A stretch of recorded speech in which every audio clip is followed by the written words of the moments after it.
주일 예배가 얼마 남지 않았을 때 어떤 한 어머니가 아직까지 늦잠을 자고 있는 아들을 깨웁니다.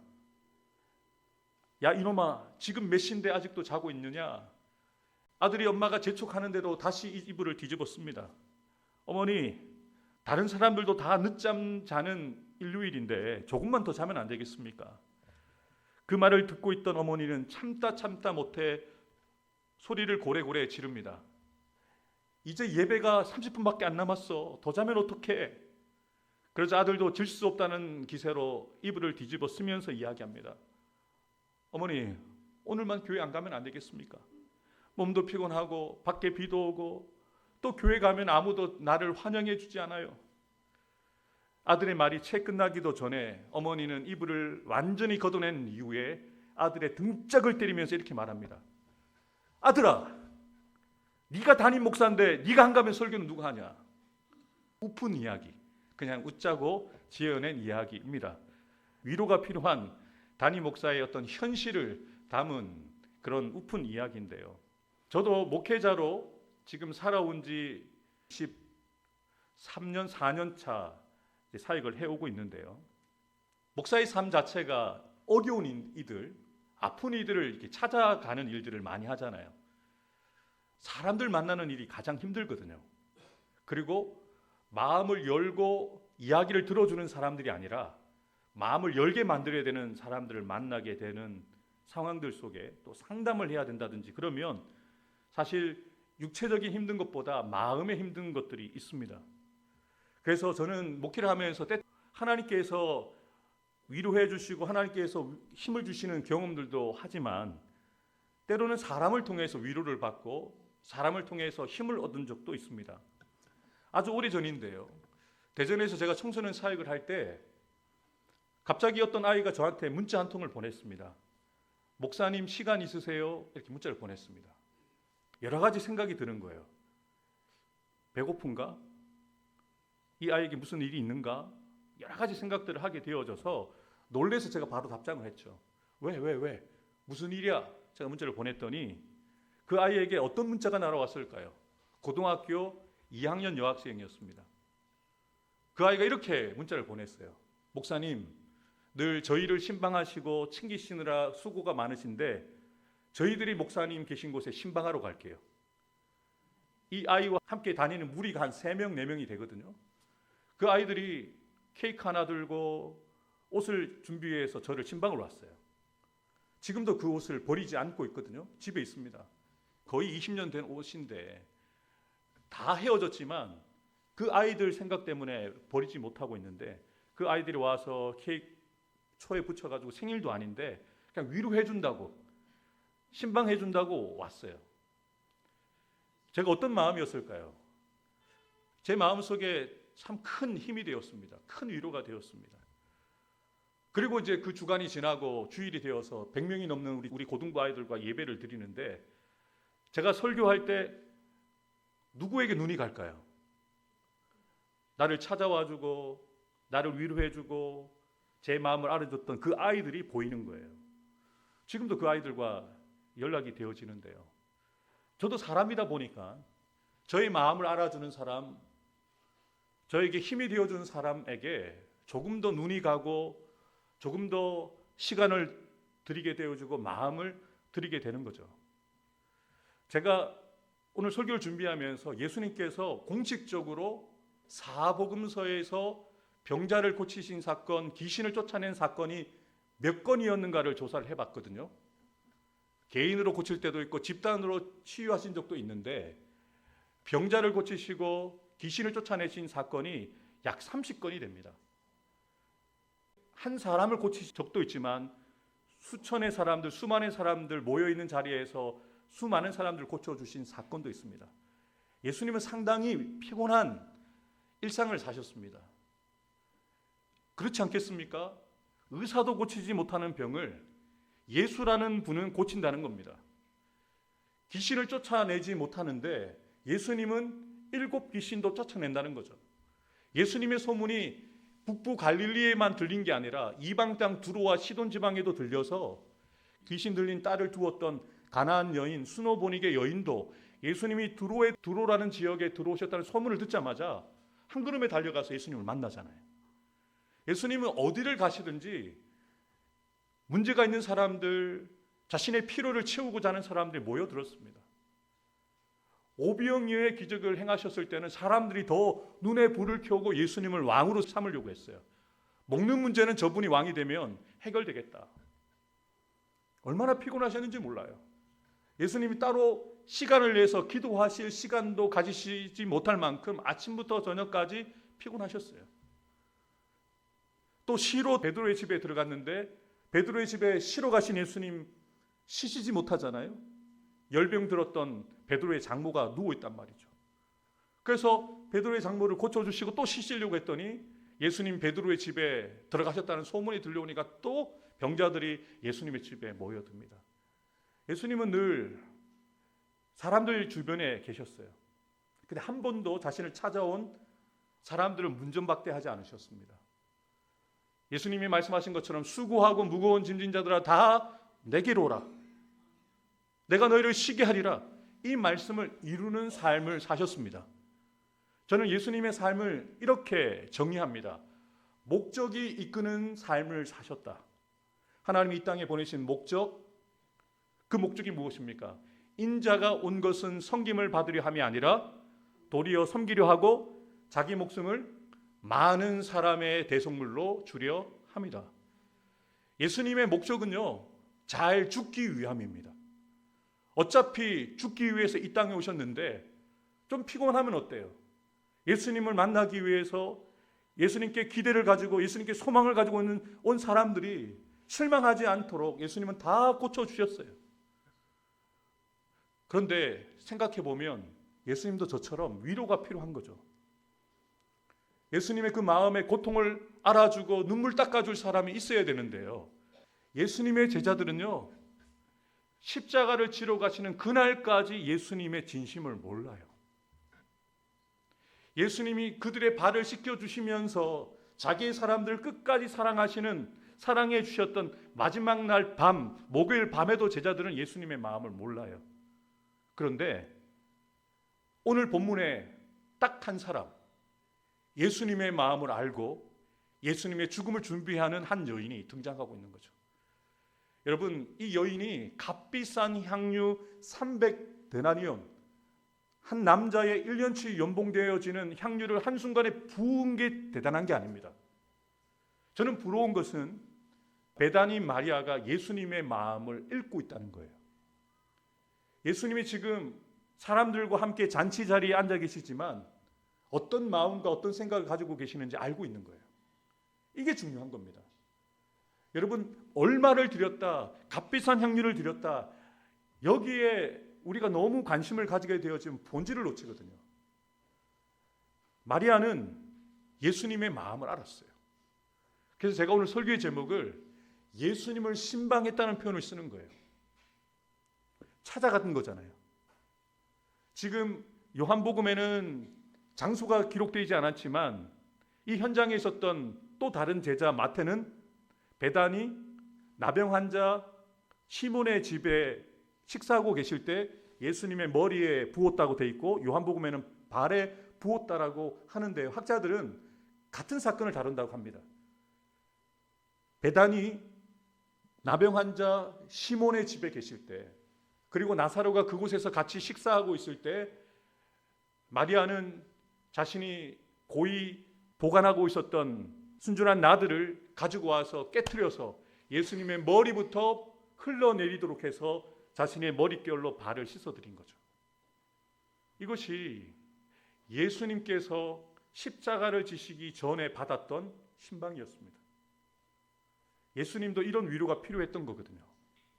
예수님도 이런 힘을 얻고 싶었는데 다른 제자들이 아니라 이 마리아를 통해서 이런 위로를 경험하고 있다는 거죠. 우리가 결코 부인할 수 없는 사실과 진실은 우리가 어떠하든지 주님 우리를 사랑하십니다. 이것은 변하지 않는 사실입니다. 그런데 진실을 말씀드린다면 모든 사람들을 똑같이 사랑하시는 것은 아니라는 거죠. 지혜자는 무엇이라고 이야기합니까? 나를 사랑하는 자들이 나의 사랑을 입으며 나를 간절히 찾는 자가 나를 만날 것이다.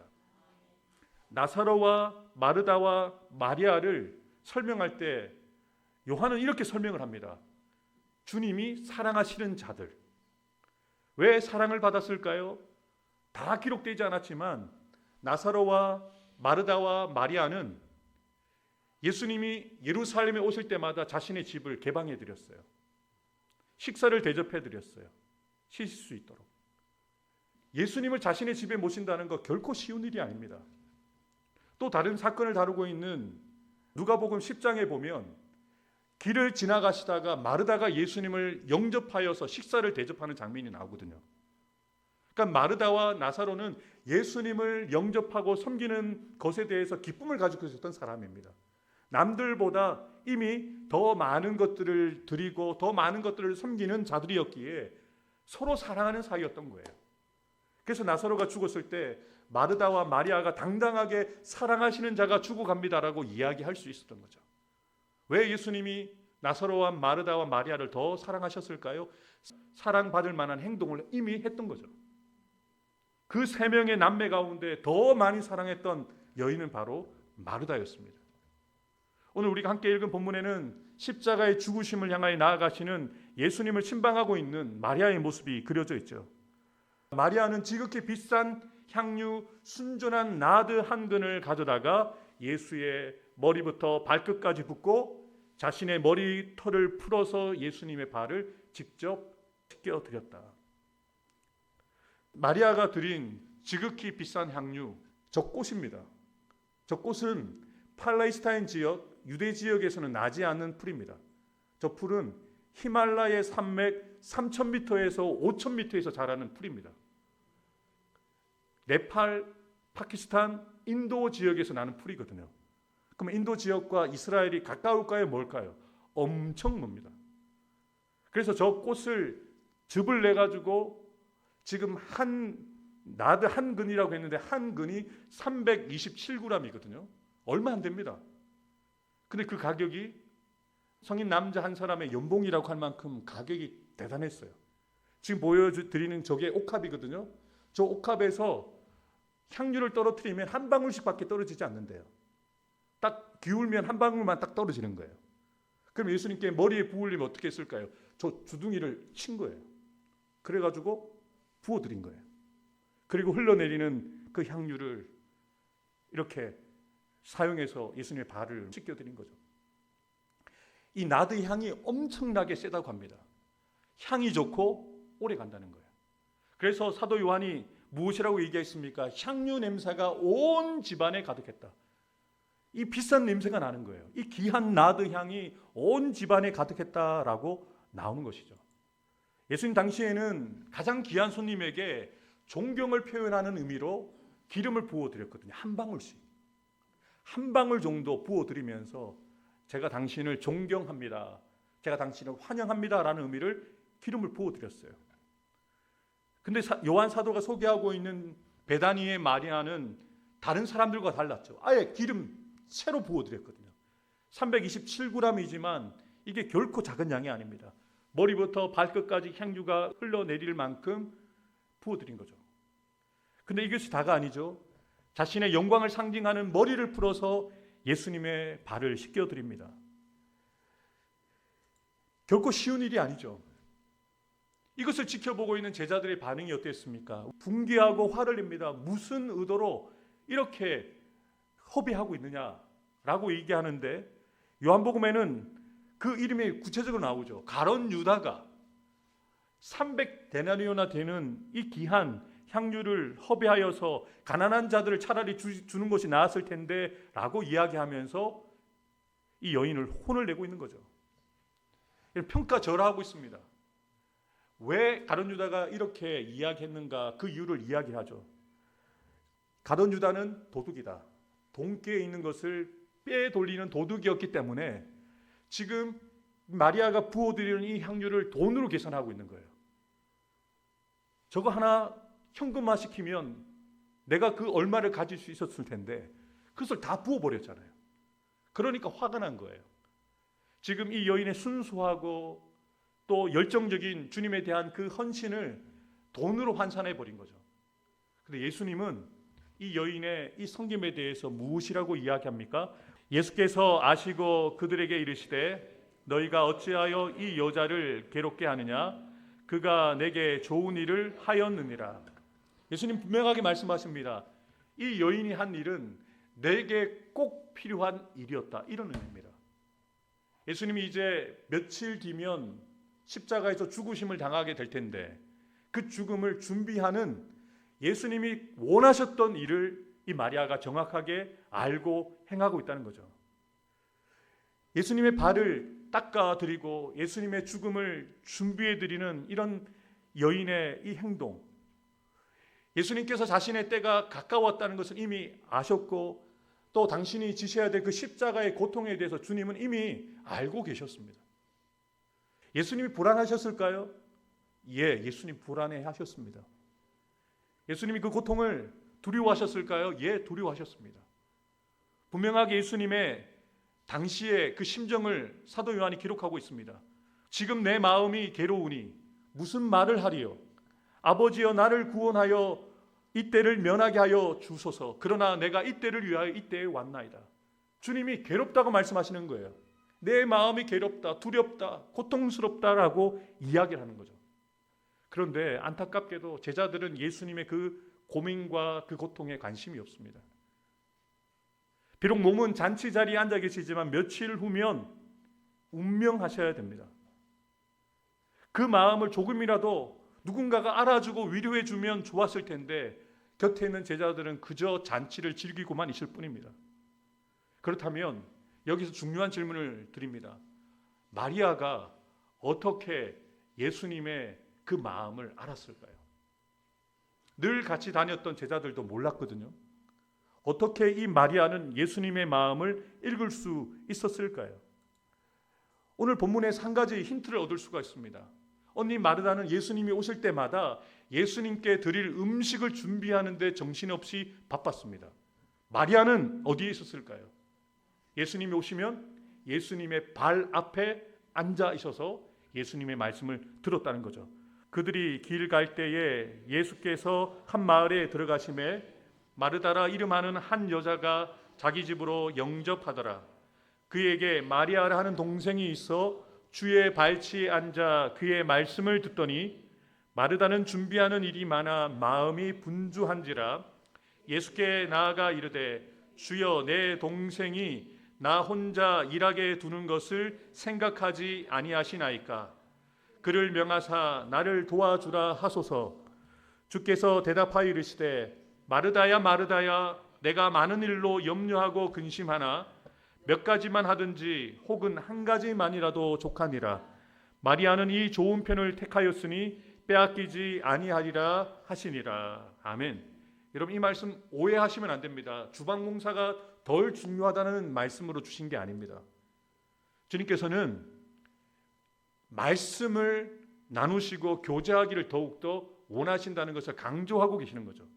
마리아는 발치에 앉았다는 이 표현은 일반적인 통상적인 표현이었습니다.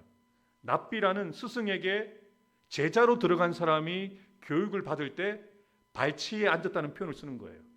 그러니까 마리아는 비공식적인 예수님의 제자였다는 겁니다. 사도 바울이 가말리엘 문화에서 공부를 했다는 그 표현이 발치에 앉았다는 표현이거든요.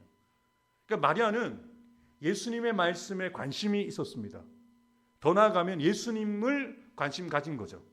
예수님과 함께하는 그 시간 자체, 예수님과 대화하고 예수님의 눈을 맞추고 예수님의 이야기를 듣고 예수님과 마음을 나누는 것을 가장 기뻐했던 거죠.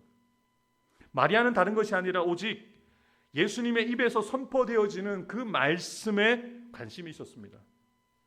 이것은 지극히 제 개인적인 생각이기 때문에 이것이 정답이라고 말씀드릴 수 없지만 마리아가 너무 열심히 예수님의 말씀을 집중해서 듣다 보니까 또 예수님께서 마리아에게 자신이 당할 일을 말씀해 주셨을 거라고 저는 믿습니다. 예수님께서는 제자들에게 자신이 십자가에서 죽으실 것을 3번 이미 말씀하셨습니다. 지금 이 나사로의 죽음 이전에 예수님은 제자들에게 내가 종교 지도자들, 장로들의 손에 잡혀가서 죽게 될 것이라는 것을 3번 말씀하셨거든요. 그렇다면 마리아에게도 자신의 죽음에 대한 이야기를 흘리신 거죠. 그래서 마리아는 그 말씀을 들었던 것을 기억하고 흘려보내지 않고 다른 12명의 제자처럼 그 이야기를 지나갈 일처럼, 일어나지 않을 일처럼 지나가지 않고 그 일을 사실로 받아들인 거예요. 예수님이 죽으러 가시는구나. 이제 얼마 안 남으셨구나. 예수님의 눈빛에서 그걸 느끼는 거죠. 그리고 자신의 오라비가 살아난 이후에 나사로가 살아난 사건 때문에 종교 지도자들이 예수님을 죽일 실제적인 계획을 세우게 됩니다. 이 아이러니한데요. 예수님이 나사로를 살리시는 것 때문에 예수님이 죽게 됩니다. 그리고 이제 며칠 뒤에 예수님이 실제로 재판에 넘겨져서 죽임을 당하는 거예요. 이런 분위기를 마리아도 다 느끼고 있는 거예요. 예루살렘에 있던 그 바리새인들과 서기관들이 자신의 집에 찾아와서 예수님을 감시하는 모습을 보는 거예요. 심상치가 않구나. 곧 일이 벌어질 것 같구나. 예수님이 말씀하신 그 일이 벌어질 것 같구나. 그래서 꼭꼭 숨겨두었던 향유 옥합을 꺼내서 예수님의 장례를 미리 준비해 드린 거죠. 언제일지는 모르겠지만 그 날이 곧 올 것을 느꼈기에 이 여인은 예수님을 위해서 자신의 것을 드려서 예수님의 장례를 준비해 드렸다는 거죠. 여러분, 마리아는 주님의 말씀을 많이 듣되 제자들과 달리 들어야 될 말씀을 들었던 거죠. 그만큼 주님의 마음을 잘 알 수 있었던 거죠. 예수님의 마음을 알았고 예수님의 필요를 따라서 최고의 헌신을 드렸던 마리아에게 예수님께서 어떤 축복을 주십니까? 내가 진실로 너희에게 이르노니 온 천하에 어디서든지 이 복음이 전파되는 곳에서는 이 여자가 행한 일도 말하여 그를 기억하리라. 아멘. 예수님께서 너무 흡족하셔서 내가 전해지는, 복음이 전해지는 곳마다 이 여인이 행한 일을 전하게 되어지고 사람들이 기억하게 될 것이다. 여러분, 이 말씀이 성취되었습니다. 저와 여러분들이 이 여인을 기억하잖아요. 이 여인이 행한 일을 기억하잖아요. 찬양으로 부르고 말씀으로 나누잖아요. 여러분, 이것이 얼마나 큰 은혜이고 복이었을까요? 사실 마리아는 이것을 기대하고 자신의 헌신을 한 것은 아닙니다만 주님께서는 이러한 은혜를 그에게 허락해 주신 것이죠. 좀 오래된 이야기인데요. 미국의 의사 짐 크라크라는 사람이 어떤 여자의 수술을 집도하게 됩니다. 쌍둥이였는데 여동생이 수술을 받게 되다가 피가 모자라서 수유를 하게 되어지는데 특별한 피를 가지고 있는데 그 오빠가 같은 피를 가지고 있는 거예요. 어쩔 수 없이 어린 아이지만 집도한 의사가 부모의 동의를 받고 그 아이에게 수혈이 필요하다는 이야기를 한 거예요. 아주 어린 아이인데. 그런데 그 아이가 의사의 이야기를 듣고 무슨 말을 했는데 그 말이 의사에게 감동을 준 거예요. 그리고 자기의 SNS에 이렇게 글을 남긴 거죠. 오늘 한 여자아이를 수술했습니다. O형 혈액형이 모자라더군요. 여분의 혈액이 없던 상황에 알고 보니 아이의 쌍둥이 오빠가 같은 혈액형이었습니다. 전 쌍둥이 오빠에게 이 수술은 삶과 죽음의 문제라고 설명하면서 헌혈을 부탁했습니다.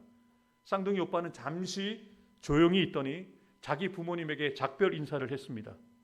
체열이 끝나고 아이가 던진 질문을 듣고서야 그 작별의 인사의 의미를 알게 되었습니다. 아이는 저에게 이렇게 질문을 했습니다. 저는 언제 죽어요? 아이기 때문에 피를 뽑으면 죽는다라고 생각을 한 거예요. 그럼 이 아이는 무슨 선택을 한 겁니까? 자신의 동생을 살리기 위해서 자신의 피를 수혈해 준 거예요. 죽을 것을 알면서. 쌍둥이 오빠는 자신의 동생을 살리기 위해서 자신의 피를 동생에게 주고 나는 죽겠다는 거예요. 이 어린 아이가. 그리고 엄마에게 작별 인사를 한 거죠. 아빠에게. 그래서 이것을 SNS에 올렸고 사람들이 알게 되어진 거죠. 실제 아이들의 얼굴입니다. 오빠와 동생이 이렇게 함께 있는 사진을 올렸는데 여러분, 누군가를 위해서 죽는다는 것 쉽겠습니까? 이 작은 아이는 동생을 위해서 자신의 피를 내어주고 죽겠다는 그런 결단을 하고 실제로 그렇게 했다는 거죠. 비록 마리아는 자신의 피를 뽑아서 주님께 드리지는 않았습니다만 자신이 평생 모아두었던 그 귀하고 귀한 것을 주님께 드렸어요. 돈으로 환산하지 마시고요. 거기에 무엇이 담겨 있었을까요? 주님을 생각하는 진심이 담겨 있었어요. 나보다 주님을 더 생각하는 마음이 있었던 거예요. 오히려 곁에 있었던 12명의 제자보다 주님을 향한 뜨거운 마음이 그녀에게 있었던 것이죠. 그래서 그녀는 자신이 할 수 있는 최고의 헌신을 드릴 수 있었다는 거예요. 종료주의를 보내고 고난주간을 시작하는 저와 여러분들에게 이렇게 질문을 던지고 싶습니다. 사랑하는 믿음의 권성 여러분, 예수님을 믿으십니까?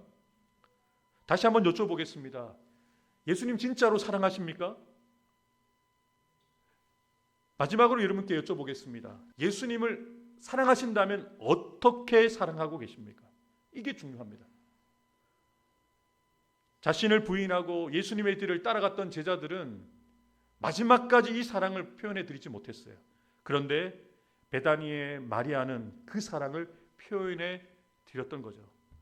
오늘 종료주의를 보내고 또 이번 한 주간 고난주간을 보내게 되어질 텐데 주님의 그 십자가를 바라보시면서 주님은 나를 위해서 십자가에서 고통을 당하시고 수치를 당하시고 죽음을 맞으셨는데 나는 주님을 위해서 무엇을 하고 있는가를 생각해보는 한 주가 되었으면 좋겠습니다. 사랑하는 여러분, 베다니 마리아가 주님께 드렸던 것은 1년치 연봉에 값어치가 나가는 비싼 향유가 아니라 자신의 마음을, 자신의 주님을 향한 그 사랑을 표현해드리고 주님을 위로해드리고 주님이 그 길을 걸어가시도록 그 길을 예배해드린 거죠. 그리고 주님은 요한복음 12장 24절에 분명하게 말씀하셔죠. 한 알의 밀이 땅에 떨어져 죽으면 많은 열매를 맺는다. 그리고 그 길을 묵묵하게 걸어가셨고 그 십자가를 맞으시게 되었던 것이죠. 지금 저와 여러분들은 예수님께 무엇을 드리고 있습니까? 예수님께서 우리에게 원하시는 것은 값비싼 향유가 아닙니다. 내가 생각하는 최선, 내가 원하는 봉사, 내 수준의 헌신, 내 필요에 따라서 드리는 마음이 없는 형식적인 기도와 예배가 아닙니다. 예수님께서는 베다니 마리아를 우리에게 보여주시면서 이 여인을 주목하여 보라, 이렇게 말씀하시는 거죠. 마리아는 예수님께서 필요로 하실 그때 자신의 일부가 아닌 전부를 들여서 예수님의 필요를 채워주셨습니다. 우리도 마리아처럼 우리의 일부가 아닌 전부를 드릴 수 있었으면 좋겠습니다. 전부를 드린 사람만 이 은혜를 경험하게 되는 거죠. 주님이 기억하시는, 주님께서 축복해 주시는 그 사랑을 경험하게 되었던 겁니다. 초대 교부였던 어거스틴이 요한일서 강해를 하면서 이렇게 말을 남겼습니다. 하나님을 사랑하라. 그리고 하고 싶은 대로 하라. 중요한 것은 주님을 사랑하는 마음이 중요하다는 것이죠. 다른 유다는 제자들은 베다니 마리아가 드렸던 그 향유의 값어치를 계산하고 있었지만 주님은 자신을 향한 그 사랑을 보고 계셨던 거죠. 이 사랑이 전해질 것이다. 복음과 함께 네가 행한 이 일들이 전해지게 될 것이다 라고 주님은 축복해 주셨는데 그 이야기가 오늘 우리에게 들려지고 또 저는 그 이야기를 여러분들에게 전해드리고 있죠. 부디 바라고 소망하는 것은 저와 여러분들의 이야기도 누군가에게 전해지는 역사가 있기를 주님의 이름으로 축복합니다. 적당히 예수 믿는 것, 적당히 예수를 따라다니면 제자들처럼 주님의 마음을 알 수가 없습니다. 주님의 마음을 알기 위해서, 주님의 그 중심의 생각을 알기 위해서 말씀에 귀를 기울이고 주님의 눈에 내 눈을 맞추고 그 말씀에 관심을 가지고 그 말씀을 따라갔을 때 이 베다니 마리아는 주님의 그 사역 가운데 귀하게 쓰여지는 예수의 제자가 되었다는 것을 기억하고 예수님의 마음을 알아갈 수 있는, 그래서 다른 이들의 마음도 알아갈 수 있는 저와 여러분들 되기를 주님의 이름으로 축복합니다. 기도하겠습니다.